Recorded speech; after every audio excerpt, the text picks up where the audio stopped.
ఒక్క అమ్మాయి కోసం ఇద్దరు అబ్బాయిలు కొట్టుకున్నారు. ఇది ఎక్కడ?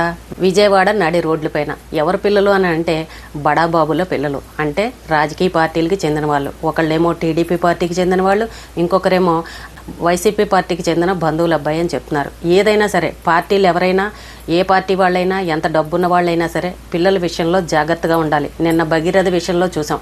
ఎంత డబ్బున్నా, ఎంత పలుకుబడి ఉన్నా సరే ఆ అబ్బాయి పరిస్థితి ఏమైందండి? ఈ రోజుకి కూడా తల్లిదండ్రులు ఏ రకంగా బాధపడుతున్నారు. తల్లిదండ్రులు అంత కష్టపడి ఒక మంచి పేరుని తెచ్చుకుంటే ఈ పిల్లల వల్ల తల్లిదండ్రులకి చెడ్డ పేరు వస్తుంది.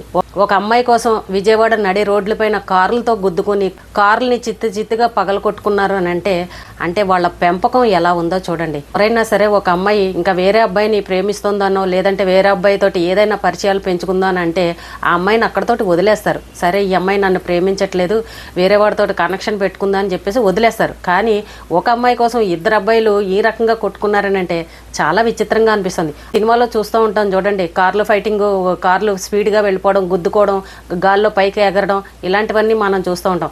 అలాంటి సీనే విజయవాడ నడి రోడ్డు మీద జరిగింది. జనాలందరూ చూస్తుండగా, జనాలందరూ తిరుగుతూ ఉండగా ఏదైనా పట్టు తప్పి ప్రమాదం జరిగిందనుకోండి, అక్కడ ఉన్న వాళ్ళ పరిస్థితి ఏంటి?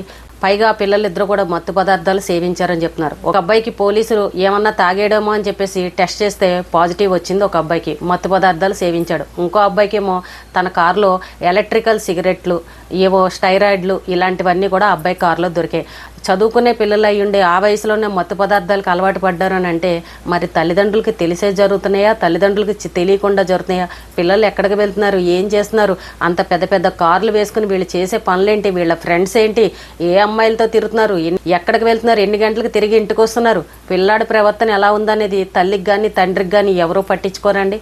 కన్న తల్లులు ఉంటారు కదా, కనీసం పిల్లాడితో రోజు మాట్లాడుతూ ఉంటారు, వాళ్ళకి అన్నం పెడుతూ ఉంటారు, రోజు దగ్గరగానే చూస్తూ ఉంటారు కదా. అయినా సరే కన్న తల్లులు మగపిల్లలు ఏం చేస్తున్నారో పట్టించుకోకుండా ఉన్నారని అంటే చాలా విచిత్రంగా అనిపిస్తుంది. అంటే ఈ తల్లిదండ్రులకి పిల్లల్ని పట్టించుకునే సమయం ఉండట్లేదా, లేకపోతే కావాలనే ఆ రకంగా గాలికి వదిలేశారో కూడా అర్థం కాని పరిస్థితి. ఇలాంటి వాళ్ళని నడి రోడ్డు మీద బట్టలు ఇప్పించి నడిపిస్తే అప్పుడు కొంచెం అన్నా సిగ్గు అనేది వస్తుంది. అమ్మాయి కోసం నడి రోడ్డు మీద కార్లతో గుద్దుకోవడం ఏంటండి? ఆ కార్లు ఆగిపోయేసరికి మళ్ళీ కారులోంచి దిగి రాడ్లు తీసుకుని నువ్వెంతో నేనెంతో చూసుకుందాం, రారా అని చెప్పేసి ఒకరినొకరు ఉసుగొలుపుకునేలాగా కారు అద్దాలని పగలగొట్టుకున్నారు. పోలీసులు వచ్చారు, ఒకడు పారిపోయాడని చెప్తున్నారు, ఒకడినైతే తీసుకువెళ్ళి అరెస్ట్ చేశారు. ఏంటి విషయం అంటే ఒక అమ్మాయి కోసం తగ్గు. చూడండి ఎంత విచిత్రంగా ఉందో. అంటే ఎంత రాజకీయ పార్టీల వాళ్ళైనా సరే, డబ్బున్న వాళ్ళైనా సరే ఇలా రోడ్ల మీద బరి తెగించి ఒక అమ్మాయి కోసం కొట్టుకుంటారా?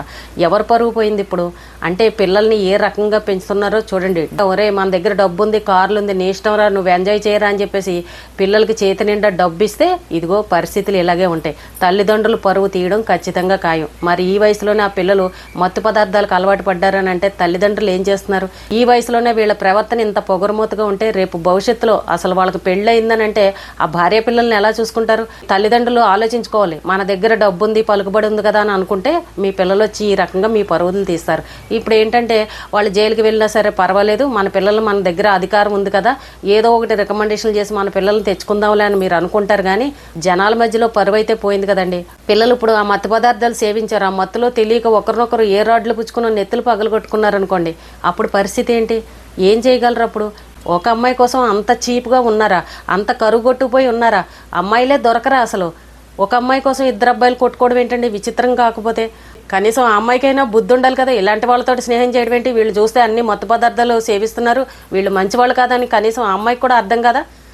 ఏదైనా కానండి, ఇక్కడ ఏది జరిగినా కూడా అమ్మాయిల గురించి ఈ అబ్బాయిలు కొట్టుకోవడం అయితే చాలా అసభ్యకరంగా ఉంది. ఇప్పుడు నిన్న కూడా చూసాం భగీరథ విషయంలో. ఒక అమ్మాయి కోసమే కదా ఈ రోజున ఆ అబ్బాయి జీవితం ఆ రకంగా అయింది. బాగున్నంతసేపు ఓ అని పూసుకుని ఇష్టం వచ్చినట్టు తిరుగుతారు. అదే రేపొద్దున ఏదైనా బెడ్స్ కొట్టిందనుకోండి, అమ్మాయి కనుక ఏ కంప్లైంట్ ఇచ్చిందనుకోండి, అప్పుడు మీ పిల్లల పరిస్థితి ఏంటి? మా దగ్గర డబ్బు ఉంది, పలుకుబడి ఉంది కదా అని చెప్పేసి పిల్లల్ని నిర్లక్ష్యంగా వదిలేశారని అంటే పిల్లలు ఏ టైంకి ఇంటి మీదకి ఏ గొడవ తీసుకొస్తారో తెలీదు. ఇప్పుడు ఆ పిల్లల్ని పోలీసులు అరెస్ట్ చేసి లోపల వేశారనంటే వాళ్ళ కోసం మీరు తిరగాలి, మీ పరువు పోయే పరిస్థితి.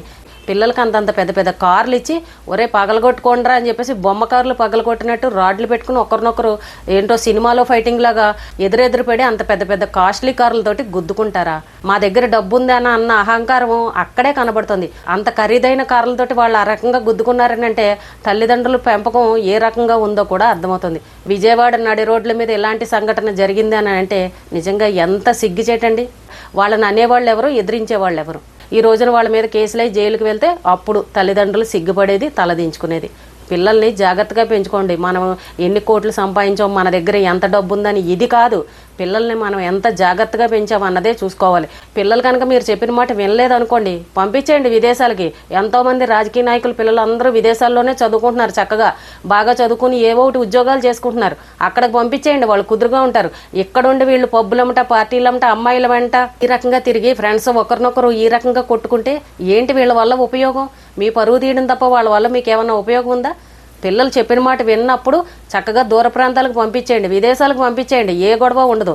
ఇక్కడుండి అనవసరంగా పబ్లిక్లో జనాల మధ్యన మీ పరువు తీసి వాళ్ళ పరువు తీయించుకుని ఇప్పుడు వాళ్ళు జైల్లో కూర్చుని వాళ్ళని చూసి మీరు బాధపడి వాళ్ళని ఏ రకంగా బయటకు తీసుకురావాలని నానా తంటాలు పడడం.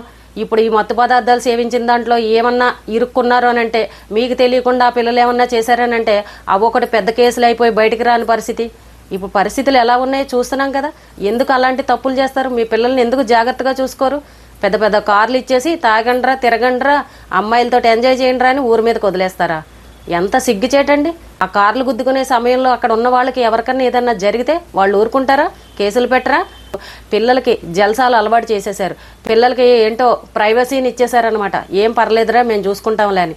అందుకే ఆ పిల్లలు ఎవరి భయం లేకుండా రోడ్ల మీద ఆ రకంగా చేశారు. మరి జనాలు అందరూ చూస్తుంటే ఆ రకంగా చేశారనంటే వాళ్ళకి ఎవరి భయం ఉంది? మనల్ని నలుగురు చూస్తున్నారు, మన మీద ఎవరైనా కంప్లైంట్ ఇస్తే, మన మీద కేసులు అయ్యాయంటే, మనం లోపలికి వెళ్తే మన పరిస్థితి ఏంటి? అమ్మా నాన్న పరిస్థితి ఏంటి? వాళ్ళ పరువు పోతుంది కదా. మనకు రాజకీయంగా ఒక పలుకుబడి ఉంది, ఒక మంచి పేరు ఉంది, అదంతా పోతుంది కదా. మనం చేసే తప్పుల వల్ల అమ్మా నాన్న ఎంత బాధపడతారు, నాన్నకి ఎంత చెడ్డ పేరు వస్తుందని కొంచెం కూడా లేదు ఈ పిల్లలకి. తల్లిదండ్రులు బాగా ఆలోచించండి. మీ దగ్గర డబ్బు ఉంటే సరిపోదు, పిల్లలు ఎంత మంచి ప్రవర్తనతో ఉంటేనే మీకు అంత గౌరవంగా ఉంటుంది. మీరు సొసైటీలో ఎంత మంచి పేరు ప్రఖ్యాతులు సంపాదించినా మీ పిల్లలు వచ్చి ఒక్క చెడ్డ పని చేసి చెడగొట్టేశారనుకోండి, పలానా వాళ్ళ కొడుకు ఇలా చేశాడని మీ పేరునే ముందు తలుచుకుంటారు.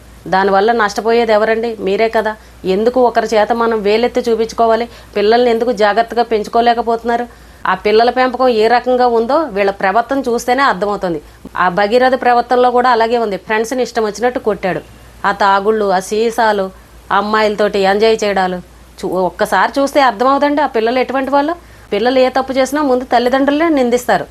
ఆ రకంగా రోడ్ల మీదకి వచ్చి కొట్టుకుంటున్నారని అంటే తల్లిదండ్రులు ఎంత పట్టించుకుంటున్నారో, మరి వాళ్ళకి అంత సమయం లేదో, పిల్లలు ఏం చేస్తున్నారో పట్టించుకోలేనంత బిజీగా ఉన్నారో, మరి అమ్మలు ఏం చేస్తున్నారో, వీళ్ళని కన్నా తల్లులు వాళ్ళు ఏం చేస్తున్నారో కూడా అర్థం కావట్లేదు. జాగ్రత్తగా చూసుకోండి. డబ్బు ఉంటే సరికాదు, పిల్లలు మంచి ప్రవర్తనతో ఉంటేనే వాళ్ళ జీవితాలు బాగుంటేనే మీ జీవితాలు బాగుంటాయి. లేదంటే ప్రతి ఒక్కడూ వచ్చి మిమ్మల్ని వేలెత్తి చూపిస్తారు. ఈ రోజున చూడండి, ఆ పిల్లలు తప్పు చేసి ఆ కేసుల్లో ఇరుక్కుని జైల్లో ఉండి ఇప్పుడు వాళ్ళ కోసం మీరు నా తంటాలు పడి అందరి కాళ్ళు పట్టుకుని ఏదో రకంగా మా పిల్లాన్ని బయటకు తీసుకురండి అని మాట్లాడతారు. ఇప్పుడు ఎందుకు అవసరమా? ఎంతోమంది రాజకీయ నాయకులు వాళ్ళ పిల్లల్ని బంగారు కొండల్లాగా పెంచుకునే వాళ్ళు ఉన్నారు. ఫలానా వాళ్ళ పిల్లలని అసలు వాళ్ళు చెప్పేదాకా కూడా ఎవరికీ తెలీదు. అంత భద్రంగా అంత జాగ్రత్తగా చదివించుకుంటున్నారు, జాగ్రత్తగా పెంచుకుంటున్నారు. కొంతమంది పిల్లలు ఉన్నారు అంతే, రోడ్ల మీద వీరంగం వాడతారు. వాళ్ళకున్నవన్నీ కూడా రోడ్ల మీద చూపెడుతూ ఉంటారు. ఎవరికి నష్టమండి? పరుగు పోతే తెచ్చుకోగలరా చెప్పండి? తండ్రులు ఖాళీగా లేకపోయినా తల్లులన్నా సరిగ్గా చూసుకోండి. మీ పిల్లలు ఏం చేస్తున్నారో, ఎక్కడికి వెళ్తున్నారో, ఎన్ని గంటలకు వస్తున్నారో, ఏ అమ్మాయిలతో తిరుగుతున్నారో, ఎక్కడ మందు పార్టీలు చేసుకుంటున్నారో, ఏ పబ్బులకు వెళ్తున్నారో, ఇవన్నీ గమనించుకోండి. ఏదో ఒక రోజున మీ అబ్బాయి ఏం చేస్తున్నాడు అనేది మీ అందరికీ తెలుసు. చెప్పిన మాట వినట్లేదని మాత్రం చెప్పకండి. నష్టపోయేది మీరే. ఈ రోజుకి ఇదేనండి. రేపు మళ్ళీ మరొక మంచి విషయంతో మళ్ళీ కలుద్దాం.